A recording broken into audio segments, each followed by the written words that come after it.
Welcome to TV 999 news. ముందుగా headlines చూద్దాం.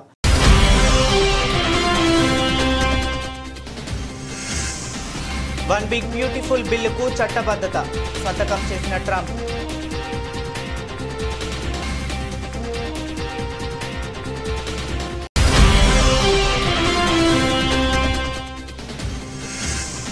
అర్జెంటీనాలో అడుగుపెట్టిన ప్రధాని మోదీ. ప్రవాస భారతీయుల ఆత్మీయ స్వాగతం.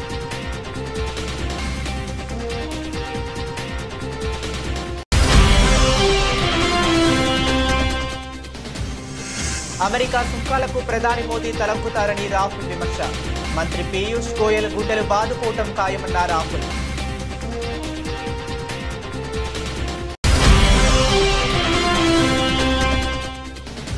హాస్పిటల్ నుండి డిశ్చార్జ్ అయిన బీఆర్ఎస్ అధినేత కేసీఆర్.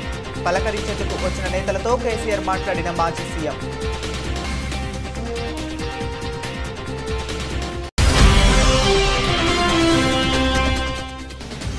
స్వర్ణాంధ్ర P4 పై సమావేశం నిర్వహించిన చంద్రబాబు. P4 అమలుకు 2 కమిటీలు ఏర్పాటు చేయాలని నిర్ణయించిన సీఎం.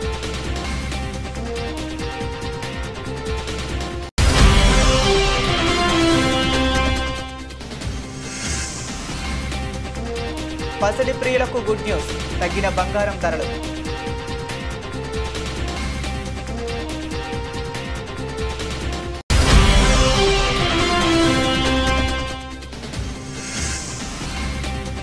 సూపర్ మ్యాన్ లా దూకిన కమ్మిన్స్. నోరెళ్లబెట్టిన బ్యాటర్.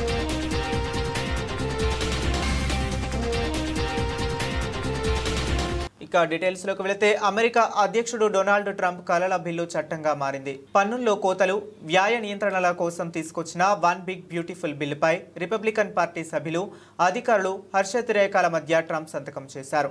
దీంతో ఇది చట్ట రూపం దాల్చింది. ఈ సందర్భంగా ప్రజలెప్పుడు ఇంత సంతోషంగా ఉన్నట్లు గతంలో తానెప్పుడూ చూడలేదని ట్రంప్ అన్నారు.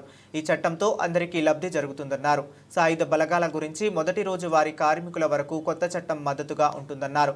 అమెరికా చరిత్రలోనే తమ ప్రభుత్వం అతిపెద్ద పన్ను కోత, వ్యయ కోత, సరిహద్దు భద్రతలో అతిపెద్ద పెట్టుబడి సాధించిందని పేర్కొన్నారు.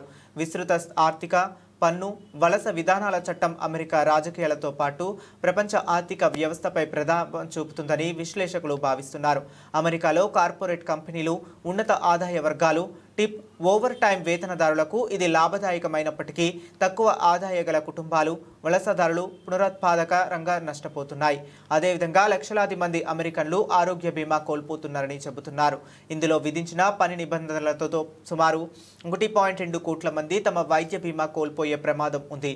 కొన్ని రాష్ట్రాల్లో అక్రమ వలసదారులకు మెడికెయిడ్ సేవలు నిలిపివేయటం, లింగ మార్పు చికిత్సలకు విధులకు కూడా నిలిపివేస్తున్నట్లు చెప్పారు. ఈ బిల్లులో సరిహద్దు గోడ నిర్మాణానికి $46 బిలియన్, వలసదారుల నిర్బంధ కేంద్రాల విస్తరణకు $45 బిలియన్, సిబ్బంది శిక్షణ, నియామకానికి $30 బిలియన్ కేటాయించారు. ఈ చట్టం అమలులోకి రావడంతో బైడెన్ హయాంలో ప్రవేశపెట్టిన గ్రీన్ ఎనర్జీ పథకాలు నిలిచిపోయాయి. అర్జెంటీనా పర్యటనకు వెళ్లిన భారత ప్రధాని నరేంద్ర మోదీకి అక్కడ ఘన స్వాగతం లభించింది. బ్యూనస్ ఎయిర్స్ లో ఆల్వియర్ ప్యాలెస్ హోటల్కు చేరుకున్న ఆయనకు అక్కడ ప్రవాస భారతీయులు మోదీ మోదీ, జై హింద్, భారత్ మాతాకి జై నినాదాలతో బ్రహ్మరథం పట్టారు. దీంతో హోటల్ పరిసరాల్లో పండుగ వాతావరణం నెలకొంది. భారతీయ సంస్కృతి ఉట్టిపడేలా ప్రవాసులు సాంప్రదాయ శాస్త్రీయ నృత్య ప్రదర్శనతో ప్రధాని స్వాగతం పలికారు. ఈ సందర్భంగా మోదీ అక్కడి వారితో ఆప్యాయంగా ముచ్చటించారు. చాలా మంది ఆయన నుంచి ఫోటోగ్రాఫ్లు, ఆటోగ్రాఫ్లు అందుకుని తమ సంతోషాన్ని పంచుకున్నారు. అంతకుముందు ఏజిజా అంతర్జాతీయ విమానాశ్రయంలో దిగిన మోదీకి అర్జెంటీనా ప్రభుత్వం లాంఛనప్రాయ స్వాగతం పలికింది. ఈ పర్యటనకు చారిత్రక ప్రాధాన్యం సంతరించుకుంది. దాదాపు 57 సంవత్సరాల సుదీర్ఘ విరామం తర్వాత ఒక భారత ప్రధాని అర్జెంటీనాలో ద్వైపాక్షిక పర్యటన చేపట్టడం ఇదే తొలిసారి. అర్జెంటీనాతో సంబంధాలను బలోపేతం చేసే లక్ష్యంతో బ్యూనస్ ఎయిర్స్ లో అడుగుపెట్టాను. అధ్యక్షుడు జేవియర్ మిలీతో సమావేశమై విస్తృత చర్చలు జరపడానికి ఆసక్తిగా ఎదురు చూస్తున్నాను అని ప్రధాని మోదీ తన అధికారిక ఎక్స్ ట్విట్టర్లో ఖాతాలో పేర్కొన్నారు. 2 రోజుల ఈ పర్యటనలో భాగంగా మోదీ అర్జెంటీనా జాతీయ నేత general Jose de San Martin విగ్రహానికి నివాళులు అర్పిస్తారు. అనంతరం అధ్యక్షుడు మిలీతో ప్రతినిధి స్థాయి చర్చలు జరుపుతారు. 2019లో భారత్ అర్జెంటీనా సంబంధాలు వ్యూహాత్మక భాగస్వామ్య స్థాయికి చేరాయి. వాణిజ్యం, రక్షణ, వ్యవసాయం, గ్రీన్ ఎనర్జీ వంటి పలు కీలక రంగాల్లో ఇరు దేశాల మధ్య సహకారం కొనసాగుతుంది. అమెరికాతో వాణిజ్య ఒప్పందం విషయంలో ప్రధాని నరేంద్ర మోదీ ప్రభుత్వంపై కాంగ్రెస్ అగ్రనేత రాహుల్ గాంధీ తీవ్ర స్థాయిలో విమర్శలు గుప్పించారు. అమెరికా అధ్యక్షుడు డొనాల్డ్ ట్రంప్ విధించిన సుంకాలను ప్రధాని మోదీ తలగ్గుతారని, ఈ విషయంలో కేంద్ర మంత్రి పీయూష్ గోయల్ గుండెలు బాదుకోవటం తప్ప ఏమీ చేయలేరని ఆయన వ్యాఖ్యానించారు. తన మాటలను రాసి పెట్టుకోవాలంటూ సవాల్ విసిరారు. 3 నెలల క్రితం భారత్పై అమెరికా 26% సుంకాలు విధిస్తున్నట్లు ప్రకటించిన సంగతి తెలిసిందే. ఈ సుంకాల సస్పెన్షన్ గడువు జూలై 9తో ముగియనుండటంతో ఆలోగా ఓ వాణిజ్య ఒప్పందాన్ని కుదుర్చుకునేందుకు ఇరు దేశాలు ప్రయత్నిస్తున్నాయి. ఈ నేపథ్యంలోనే రాహుల్ గాంధీ చేసిన వ్యాఖ్యలు రాజకీయంగా ప్రాధాన్యం సంతరించుకున్నాయి. ఈ విమర్శలపై కేంద్ర వాణిజ్య శాఖ మంత్రి పీయూష్ గోయల్ స్పందించారు. అంతర్జాతీయ వాణిజ్య ఒప్పందాల విషయంలో భారత్ పటిష్టమైన విధానాలను అనుసరిస్తుందని స్పష్టం చేశారు. గడువులను చూసి కీలక ఒప్పందాలపై తొందరపడబోమని, ఇరు దేశాలకు ప్రయోజనం చేకూరితేనే ముందుకెళ్తామని ఆయన తెలిపారు. ఈ ఒప్పందంలో భాగంగా వస్త్రాలు, ఆభరణాలు, రొయ్యలు, ప్లాస్టిక్స్ వంటి ఉత్పత్తులపై సుంకాల మినహాయింపును భారత్ కోరుతుంది. మరోవైపు ఎలక్ట్రిక్ వాహనాలు, పారిశ్రామిక వస్తువులు, పాడి ఉత్పత్తులపై సుంకాలు తగ్గించాలని అమెరికా డిమాండ్ చేస్తుంది. అయితే పాడి, వ్యవసాయ ఉత్పత్తులపై సుంకాలు తగ్గిస్తే దేశీయ రైతులు ప్రయోజనాలు దెబ్బతింటాయనే ఆందోళన నేపథ్యంలో ఆ డిమాండ్లకు భారత్ అంగీకరించడం లేదు. ఇప్పటికే చర్చల నిమిత్తం అమెరికా వెళ్లిన భారత బృందం తిరిగి రావడంతో జూలై 9లోగా ఓ మధ్యంతర ఒప్పందం కుదిరే అవకాశం ఉందని సమాచారం. బీఆర్ఎస్ అధినేత కేసీఆర్ యశోద దవాఖానా నుండి డిశ్చార్జ్ అయ్యారు. నందీనగర్లోని తన నివాసానికి చేరుకున్నారు. రొటీన్ హెల్త్ చెకప్లో భాగంగా గురువారం సాయంత్రం కేసీఆర్ యశోద హాస్పిటల్లో అడ్మిట్ అయ్యారు. Blood sugar, sodium levels monitor చేయడం కోసం 1-2 రోజులు హాస్పిటల్లో చేరాల్సిందిగా డాక్టర్లు సూచించారు. ఆరోగ్యపరంగా కేసీఆర్కు పెద్దగా ఇబ్బందులేమీ లేవని తెలిపారు. ఈ నేపథ్యంలో పరీక్షల అనంతరం శనివారం ఉదయం హాస్పిటల్ నుండి డిశ్చార్జ్ అయ్యారు. కృష్ణా, గోదావరి జిల్లాలో తెలంగాణకు రావాల్సిన న్యాయబద్ధమైన నీటి వాటాపై నేను త్వరలోనే స్పందిస్తా, ప్రజల ముందు వాస్తవాలను పెడతా అని బీఆర్ఎస్ అధినేత, మాజీ ముఖ్యమంత్రి కేసీఆర్ చెప్పారు. స్వల్ప అస్వస్థతతో సోమాజిగూడ యశోద హాస్పిటల్లో చేరిన కేసీఆర్ ప్రస్తుత వైద్యుల పర్యవేక్షణలో ఉన్నారు. శుక్రవారం తనను కలిసేందుకు వచ్చిన పార్టీ ముఖ్య నేతలతో మాట్లాడారు. ఉదయం, సాయంత్రం పార్టీ నేతలతో ముచ్చటించారు. దవాఖానాలో ఉన్న తనను కలవటానికి వచ్చిన నేతలతో రాష్ట్ర ప్రజలు వారు ఎదుర్కొంటున్న సమస్యలపైనే ఆయన చర్చించడం గమనార్హం. ముఖ్యంగా రైతుల గురించి ఎక్కువ సమయం నేతలతో మాట్లాడారు. పలకరించేందుకు వచ్చిన నేతలతో కేసీఆర్ మాట్లాడుతూ రాష్ట్రంలో పంటలెట్లా ఉన్నాయి, వానలెట్లా పడుతున్నాయి, నీళ్లు అందుతున్నాయా అంటూ విచారించారు. యూరియా అందడం లేదని చాలా చోట్ల రైతులు చెబుతున్నారని పలువురు నేతలు కేసీఆర్ దృష్టికి తీసుకొచ్చారు. అనేక ప్రాంతాల్లో రైతులు తీవ్ర ఇబ్బంది పడుతున్నారని, ప్రభుత్వం దాదాపు చేతులెత్తేసిందని నేతలు తమ ప్రాంతాల్లో ఉన్న పరిస్థితుల గురించి చెప్పారు.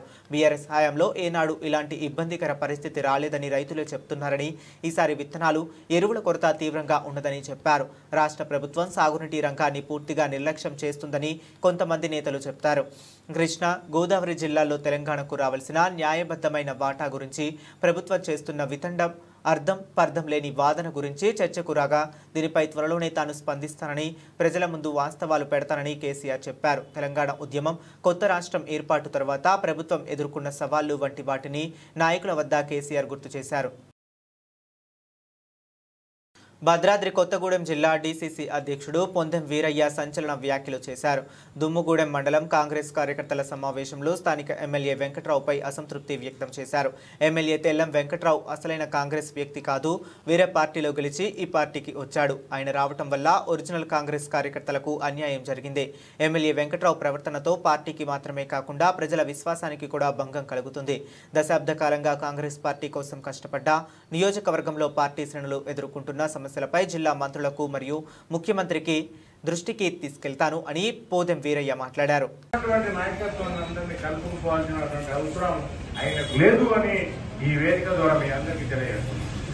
ఎందుకు లేదు అని అంటే ఆయన కాంగ్రెస్ పార్టీ కాదు, కాంగ్రెస్ పార్టీ కాదు, మరి ఏ పార్టీ నుండో గెలిచి ఈ పార్టీకి రావడం జరిగింది. నేను అట్లా కాదు.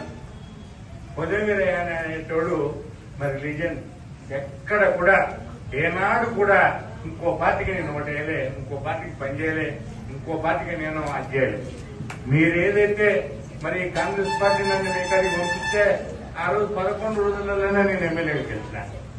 మీకు 5 సంవత్సరాలు మీ ఎమ్మటి ఉండి, మీ తోడుగా ఉండి, మీ అందరి యొక్క మనలను పొందిందనుకుంటే మీరందరూ పక్క పెట్టారు.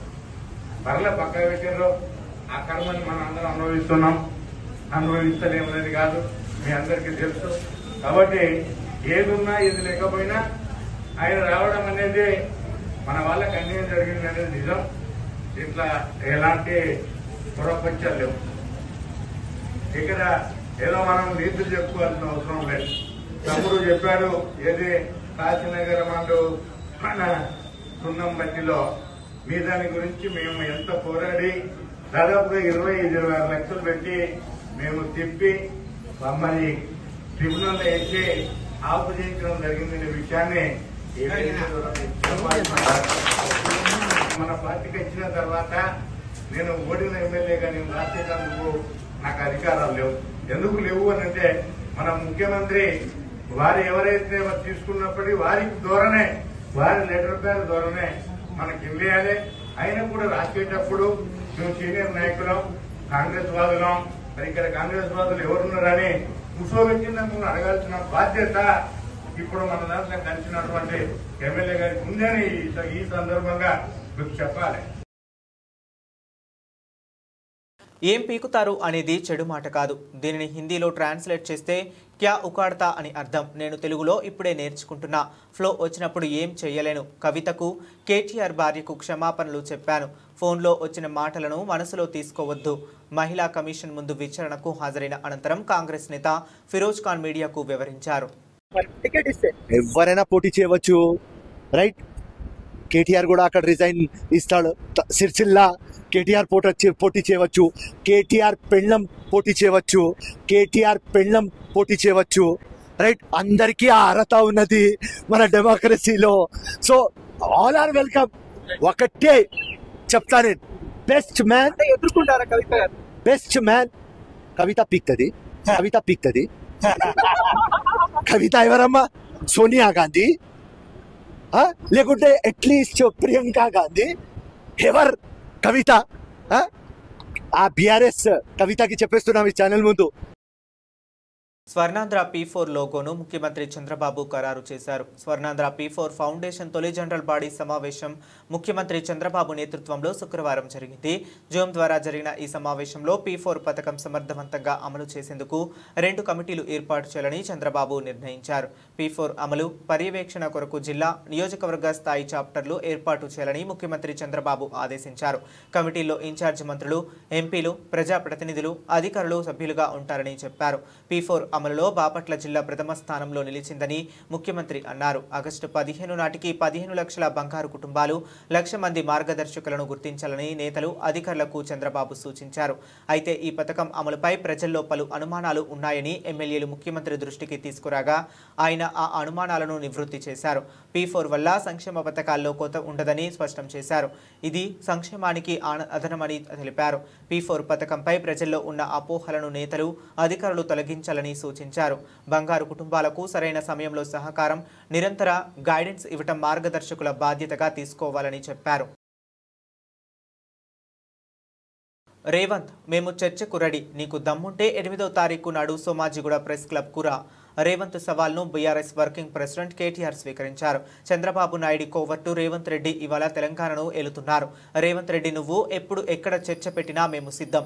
8వ తేదీ ఉదయం 11 గంటలకు సోమాజిగూడ ప్రెస్ క్లబ్కి మేము చర్చకు వస్తాము. రేవంత్ రెడ్డి, నవ్వు సిద్ధమా? రేవంత్ రెడ్డిని ముందు కొడంగల్లో జెడ్పీటీసీలను గెలిపించుకోమను. స్థానిక సంస్థల ఎన్నికల తర్వాత రేవంత్ రెడ్డి రైతు బంధు వెయ్యడు.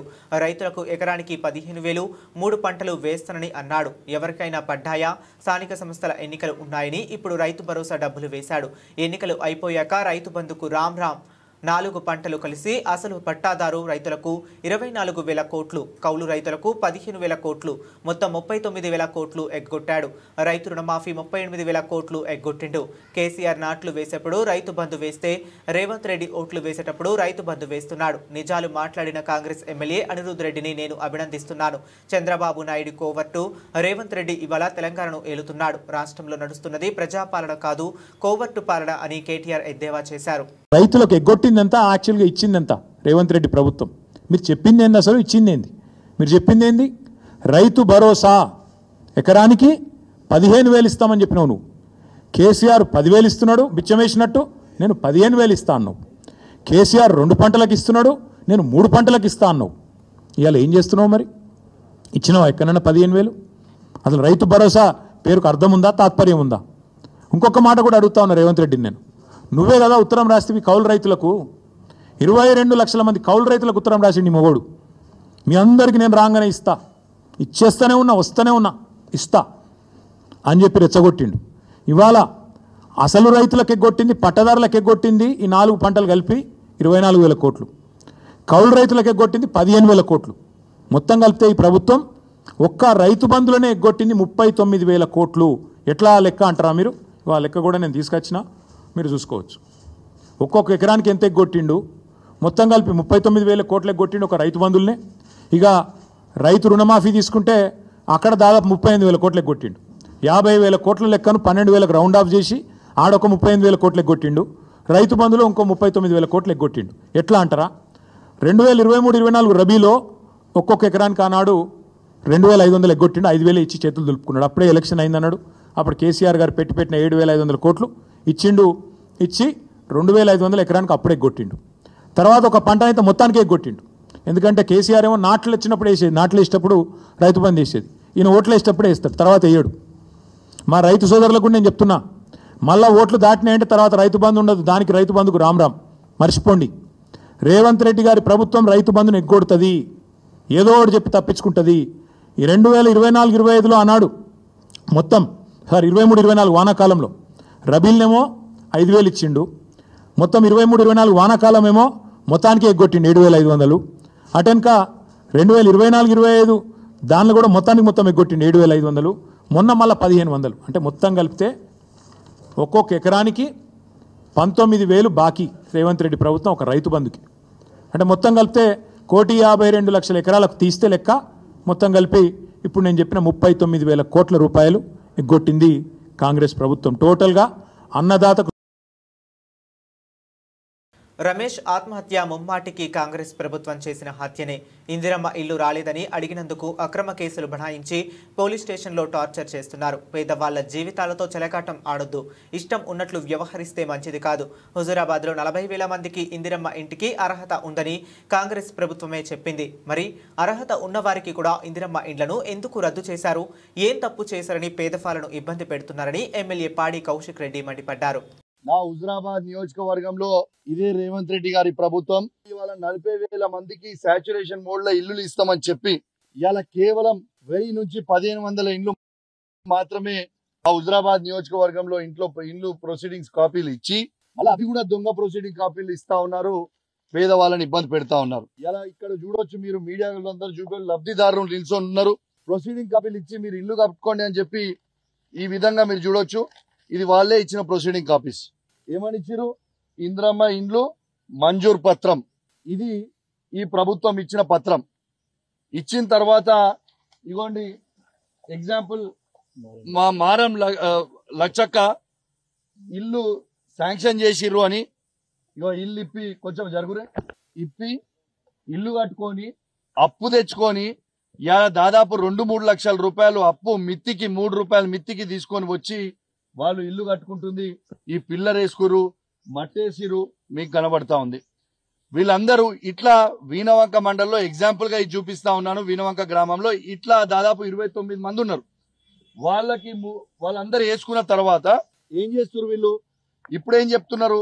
మీకు పోయినసారి 20 ఏళ్ల క్రితం ఇందిరమ్మ ఇళ్ల కింద మీరు 5 సిమెంట్ బ్యాగులు తీసుకురు, 3,000 రూపాయలు తీసుకురు, కాబట్టి మీకు ఇల్లు రాలేదు, క్యాన్సల్, అది పత్రం మేము ఇచ్చింది చెల్లదు మీకు అని చెప్తా ఉన్నారు అధికారులు. వాళ్ళు గిట్లా ఇల్లు తీసుకున్నట్టు, వాళ్ళు సిమెంట్ బస్తాలు తీసుకున్నట్టు రేవంత్ రెడ్డి గారు మీరు చూపిస్తారా వాళ్ళు సంతకాలు పెట్టిన ఎక్కడన్నా?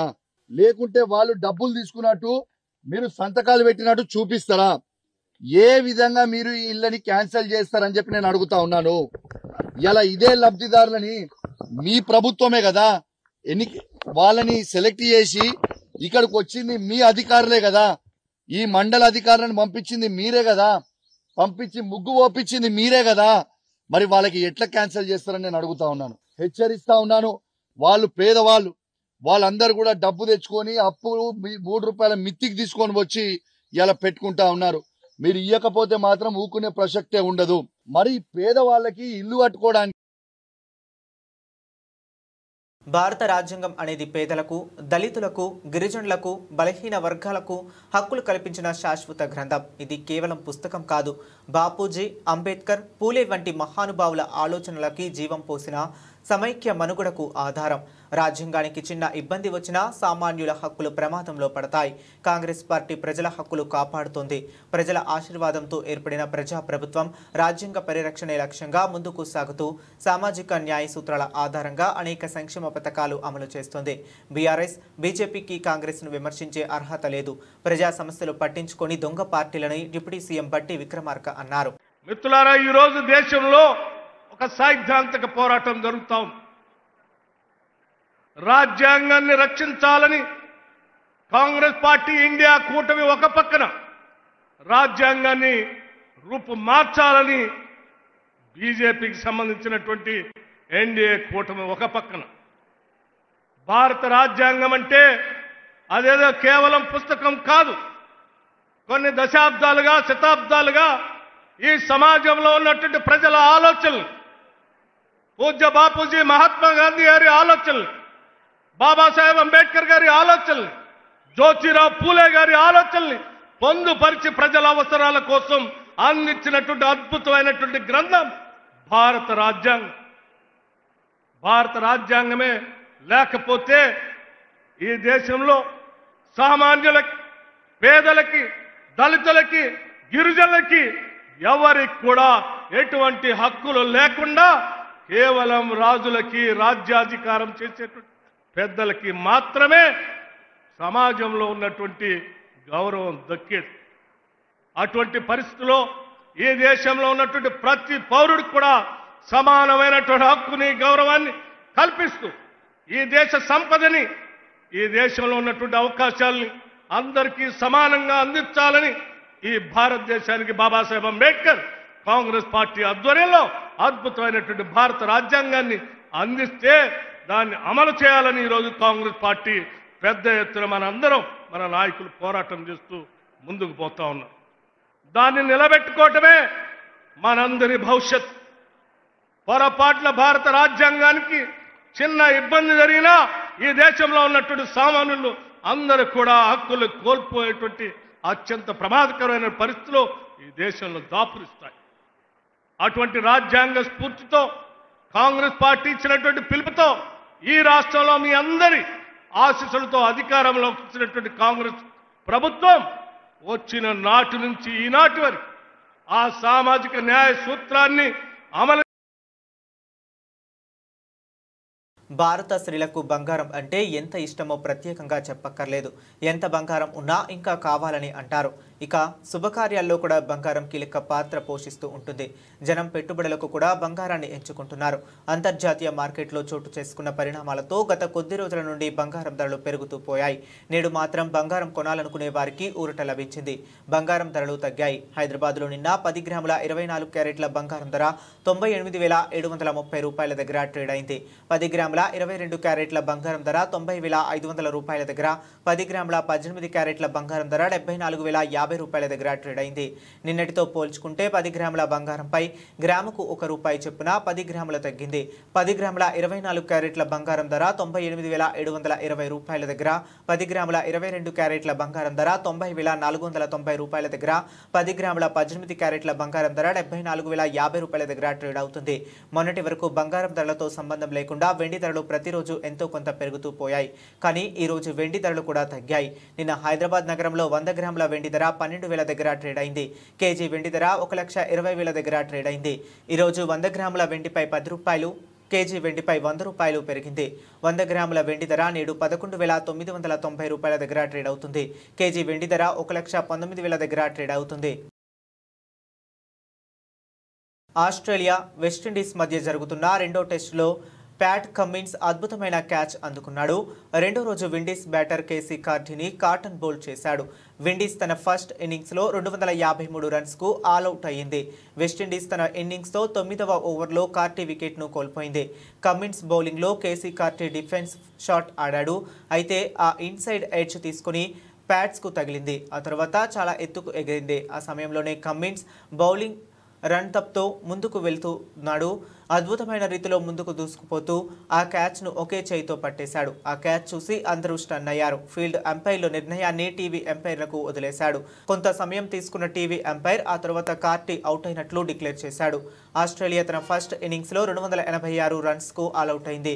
ఆ తర్వాత రెండో ఇన్నింగ్స్ ప్రారంభించింది. రెండో రోజు ఆట ముగిసే సమయానికి 2 వికెట్లు కోల్పోయి 12 రన్స్ చేసింది. విండీస్ తన ఫస్ట్ ఇన్నింగ్స్లో 253 రన్స్కు ఆల్అవుట్ అయింది. బ్రాండన్ కింగ్ అత్యధికంగా 75 రన్స్ చేశాడు. బులెటిన్ ముగించే ముందు మరొకసారి హెడ్లైన్స్ చూద్దాం.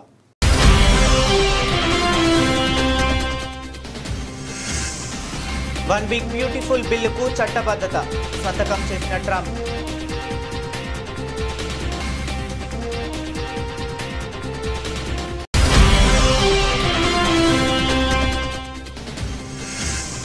అర్జెంటీనాలో అడుగుపెట్టిన ప్రధాని మోదీ. ప్రవాస భారతీయుల ఆత్మీయ స్వాగతం.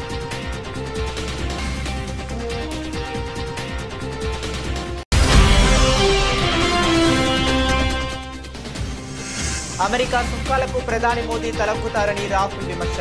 మంత్రి పీయూష్ గోయల్ గుండెలు బాదుకోవటం ఖాయమన్న రాహుల్.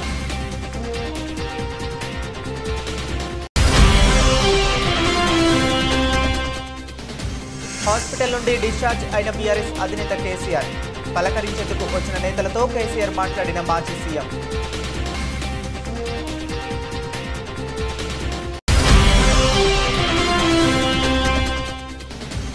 స్వర్ణాంధ్ర P4 పై సమావేశం నిర్వహించిన చంద్రబాబు. P4 అమలుకు 2 కమిటీలు ఏర్పాటు చేయాలని నిర్ణయించిన సీఎం.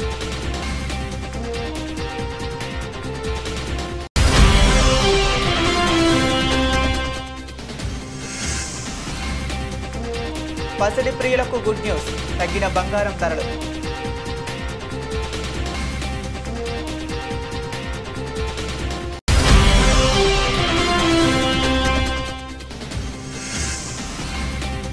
సూపర్ మ్యాన్ లా దూకిన కమ్మిన్స్. నోరెళ్లబెట్టిన బ్యాటర్.